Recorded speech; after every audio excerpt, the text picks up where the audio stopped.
Exclusive news আমরা আজকে করেছি, যেটা আমি কাল রাতে জানতে পেরেছিলাম। সেটা হলো পলাতক ফ্যাসিস্টরা যারা তাদের প্রভু ভারতের দেশে আশ্রয় নিয়েছে, তাদের আজকে একটা সংবাদ সম্মেলন করার কথা ছিল, এবং সেই সংবাদ সম্মেলন করার জন্য ভারতীয় যে ডিপ স্টেট তারা তাদেরকে সম্মতি দিয়েছিল, এবং কার কার থাকার কথা ছিল সেই সংবাদ সম্মেলনে। এটি হওয়ার কথা ছিল দিল্লিতে, এবং থাকার কথা ছিল এদের নামও তো ওবায়দুল কাদেরের থাকার কথা ছিল। তারপরে যিনি তখন স্বরাষ্ট্রমন্ত্রী ছিলেন তার থাকবার কথা ছিল, কামালের থাকবার কথা ছিল, এবং যিনি তখন পররাষ্ট্রমন্ত্রী ছিলেন চট্টগ্রামে সেই ভদ্রলোকের থাকার কথা ছিল।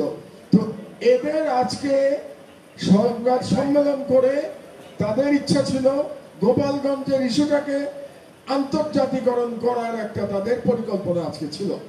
তো যে কোনো কারণেই হোক, ভারতীয় যে ডিপ স্টেট শেষ মুহূর্তে তাদের এই সংবাদ সম্মেলনের অনুমতি তারা ক্যান্সেল করেছে। এই জন্য তারা সংবাদ সম্মেলনটি আজকে করতে পারে নাই।